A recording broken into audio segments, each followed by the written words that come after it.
বেশ কয়েকদিন আগে আমি একটি কমিউনিটি পোস্ট করেছিলাম, আর সেখানে অনেকেই আমাকে অনুরোধ করেছিলেন যে হেলদি কিছু রেসিপি শেয়ার করবার জন্য।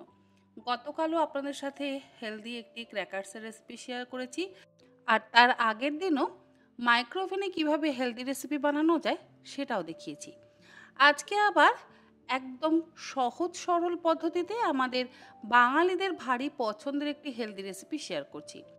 এই গরমে লাউ আমরা বাঙালিরা কিন্তু মাঝে মধ্যেই খেয়ে থাকি, আবার পোস্তও আমরা বাঙালিরা ভীষণই পছন্দ করি। আপনারা কিন্তু আলু পোস্ত, ঝিঙে আলু পোস্ত বা পটল পোস্ত, বেগুন পোস্ত রেসিপি তো আমার চ্যানেলে অবশ্যই দেখেছেন, এবং এই রেসিপিগুলো আমরা মাঝে মধ্যেই বাড়িতে বানিয়ে খেয়ে থাকি। আজকে আমি আপনাদের সঙ্গে শেয়ার করছি লাউ পোস্তর রেসিপি। এটাও খেতে কিন্তু অসম্ভব ভালো হয়। নিয়েছি এখানে একটা মিডিয়াম সাইজের লাউ। লাউটাকে মাঝখান থেকে চিড়ে নেওয়ার পর লাউয়ের খোসা ছাড়িয়ে নিচ্ছি। আর লাউয়ের খোসা দিয়েও কিন্তু অসম্ভব ভালো একটা ভাজা বা চচ্চড়ি হয়। যদি একটু বেশি তেল দিয়ে করতে হয় তাহলে সেটা খুব একটা স্বাস্থ্যকর হবে না, তবে অল্প তেল দিয়ে আর একটু সেদ্ধ করে যদি ঢাকা দিয়ে দিয়ে লাউয়ের খোসা ভাজা করা যায় বা লাউয়ের খোসা চচ্চড়ি করা যায় তাহলে খেতে কিন্তু অসম্ভব ভালো লাগে। আর প্রথম পাতে গরম ভাতের সাথে খেতে ভীষণই ভালো লাগে। অনেকেই লাউয়ের খোসা চচ্চড়ি বা লাউয়ের খোসা ভাজা খেতে ভারী পছন্দ করেন। আর এই রেসিপিটা বহু পুরনো একটি হারিয়ে যাওয়া রান্না, অনেকের বাড়িতেই মাঝে মধ্যেই হয়ে থাকে। আমি এই লাউ পোস্ত বানাবার জন্য প্রথমে মোটা মোটা করে স্লাইস করে কেটে নিলাম। তারপরে যেরকমভাবে একটু মোটা মোটা করে আলু ভাজা কাটে ঠিক সেই রকমভাবে লম্বা লম্বা করে আমি লাউটা কেটে নিচ্ছি। সবজি কাটার উপরেও কিন্তু রান্নাটা অনেকটা নির্ভর করে। আর সবজি কাটা যদি সুন্দর হয় দেখবেন সেই রান্নাও যেন অদ্ভুত সুন্দর হয়। কথাতেই আছে না যে আগে দর্শনধারী তারপরে গুণবিচারী। রান্না যদি দেখতে সুন্দর হয় সেই রান্না খাবার প্রতি কিন্তু আকর্ষণটাও বাড়ে। সে বাচ্চা হোক বা বড়, সকলেরই আকর্ষণ বাড়ে। লাউ পোস্ততে আমি দুটো মিডিয়াম সাইজের আলু ব্যবহার করব। যদি বড় সাইজের আলু থাকে তাহলে একটা বড় সাইজের আলু ব্যবহার করলেই যথেষ্ট। তবে বাড়িতে যতজন সদস্য আছে সেই অনুযায়ী আপনারা অবশ্যই লাউয়ের ব্যবহারটা করবেন এবং আলুরও ব্যবহার করবেন। কিন্তু লাউয়ের পরিমাণ বেশি থাকবে, আলুর পরিমাণ কম থাকবে। লাউয়ের মতন লম্বা লম্বা করে আমি আলুটাও কেটে নিলাম। কাটা হয়ে যাওয়ার পর রান্না করবার জন্য কড়াইতে দিয়ে দিলাম 2 টেবিল চামচ পরিমাণে সর্ষের তেল।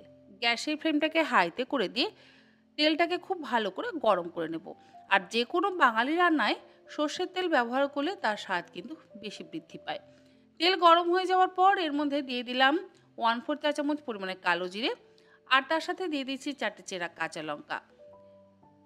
কালো জিরে আর কাঁচা লঙ্কার সুন্দর গন্ধ বেরোতে শুরু করলে এর মধ্যে দিয়ে দেব লম্বা টুকরো করে কেটে রাখা আলু। আলুটাও কিন্তু বেশ একটু মোটা মোটা করে কেটেছি, যেরকমভাবে আলু ভাজা কাটা হয়। হাই ফ্লেমে 2 মিনিট আমি আলুর টুকরোগুলোকে ভেজে নিচ্ছি। আলুটা ভাজা হয়ে যাওয়ার পর লম্বা করে কেটে রাখা লাউটা দিয়ে দিচ্ছি। আর লাউ যদি বেশ কচি হয় তাহলে লাউ রান্নার ক্ষেত্রে কিন্তু জল ব্যবহার করবার একেবারে প্রয়োজন নেই। হাই ফ্লেমে আলু আর লাউ 2 মিনিট ভালো করে ভেজে নিচ্ছি।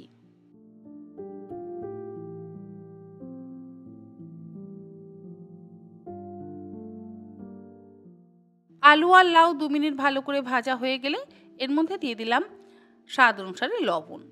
লবণ ব্যবহার করলে কচি লাউয়ের থেকে যথেষ্ট পরিমাণে জল বেরোবে, আর সেই জলে রান্নাটা হয়ে যাবে। আলাদা করে জল ব্যবহার করে লাউ কখনোই রান্না করবেন না।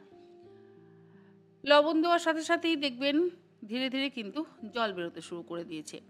এবারে ঢাকা দিয়ে লো ফ্লেমে আমি লাউ আর আলুটাকে মিনিট 3-4 সময় ধরে সেদ্ধ করে নেব।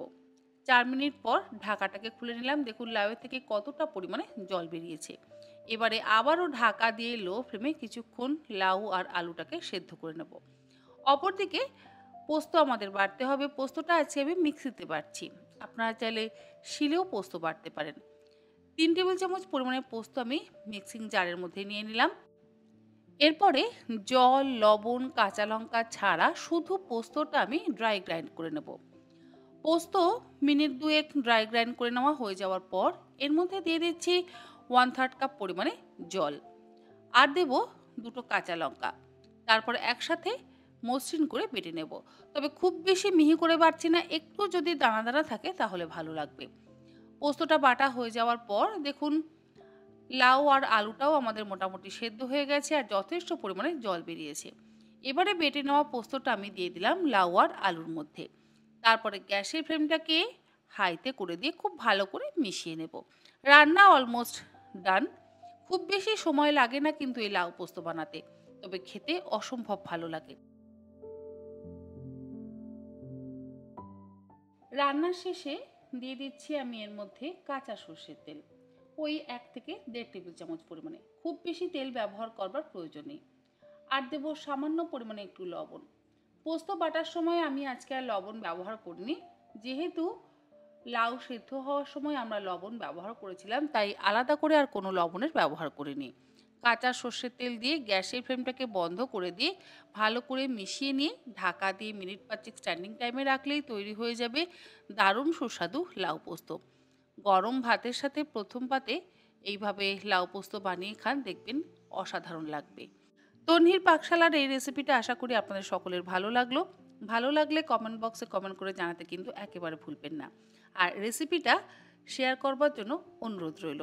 আজ তাহলে এই পর্যন্ত। আবার হাজির হয়ে যাব অন্যদিন অন্য কোনো রেসিপি নিয়ে। ভালো থাকবেন, সুস্থ থাকবেন।